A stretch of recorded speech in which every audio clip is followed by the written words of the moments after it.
The next way to solve a system is by something called the elimination method, a method that most people actually like better than all the others because it's more versatile. It allows you to solve in any case. Graphing is limited to only being able to, you have to be able to graph the lines. Substitution is limited in that you need a variable by itself, and if you don't have any of the variables by itself, it's very difficult to maneuver things. You end up with some fractions or decimals or numbers you don't need. But elimination allows you to work with what you've got and not have to make wholesale changes. So in elimination, our goal is to be able to eliminate a variable by adding or subtracting the two equations together. Remember that the solution can be the point of intersection, between no solution or infinite solutions. We've got to keep that in mind and look for that when we're solving.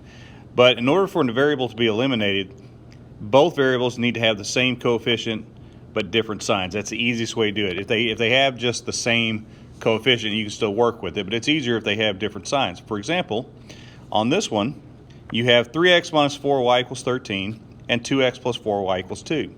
You actually have the y's there that have opposite coefficients. Now that's going to come in useful because what we're going to do here is we're going to add these two equations together. We're going to have them straight up and down. So 3x plus 2x is 5x. Negative 4y plus 4y is 0y. And 13 plus 2 is 15. Now again, that's a lot of writing. What I'm actually going to write most of the time is this. I don't need to write the 0y because that's just 0.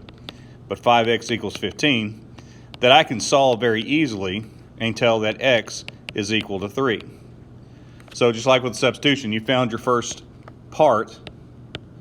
Now you need to find y. And if you know what x is, you can go back and pick one of the two equations. I'll just choose the top for now and plug in the 3. 3 times 3 minus 4y equals 13. Now I have the one variable to solve for, so that's just 9 minus 4y equals 13. I'm going to subtract the 9 and get negative 4y equals 4, so y equals negative 1. So I get a solution of 3, negative 1, which then I want to do a quick check. 3 times 3 is 9. 9 minus 4 times negative 1 is plus 4, which is 13, so that works there. 2 times 3 is 6. 6 minus 4 is 2, so that works there. So the solution is 3, negative 1. But I did that by looking at my two equations and finding a way to eliminate by just adding the two equations together.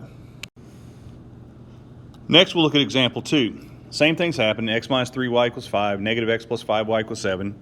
We have the x's that are opposites. So again, we're just going to add them together. So that x plus negative x is 0. I'm not going to write that. Negative 3 plus positive 5 is 2y. And 5 plus 7 is 12. By doing that, then, now we know y is equal to 6. So that means our first part of the solution is 6. We can then take one of our original equations, and it doesn't matter which one you take again. I'm going to take the top one, and I'm going to have x minus 3 times 6 equals 5. So x minus 18 equals 5. So that means x equals 23. So that gives me a solution of 23, 6. Again, I'm going to check that. If I put it down here, that's negative 23 plus 5 times 6, which is 30. Negative 23 plus 30 is 7. So that works out nicely. Next, we'll look at example 3, where notice they're written different. The key is you have to have them lined up the same way. So I have a y, I have an equals, I have an x, I have a constant. As long as they're lined up correctly, you can do this no matter what they're lined up as. You don't have to be in a special order. That's what makes them so versatile. But I have 3 and negative 3. So that means I can still add. Now I'm going to work this out a second way in a minute, but I can still add this. Y plus y is 2y. Negative 3 plus 3 is 0. And 8 plus negative 4 is 4. So then y equals 2. If I know y is equal to 2, I can plug that back in either one of the originals. I'm going to choose the bottom one this time.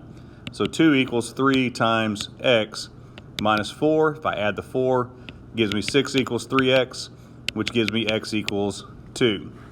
So that gives me a solution of 2, 2. And again, I can check that by just plugging it in and seeing if everything works out for me.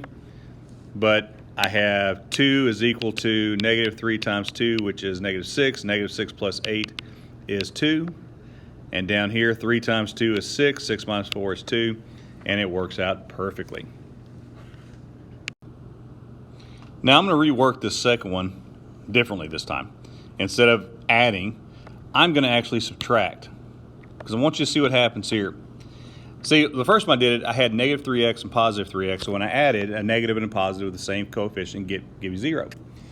Let's imagine I don't have the negative 3 and the positive 3. If they were just random numbers, there's still other options. I said earlier you can add or subtract. I could actually subtract here. Watch what happens when I subtract. Y minus y is 0. Not 0, it's 0y, it's gone. Negative 3 minus 3 is negative 6x, and 8 minus negative 4 is 12. I can then subtract the 12, divide by negative 6, and x equals 2. I can plug that back in. I'm going to choose the bottom one this time. Y equals 3 times 2 minus 4.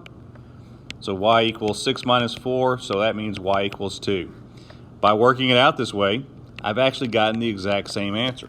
So you have lots of options. One of my favorite things about systems is you have options when it comes to solving. Okay?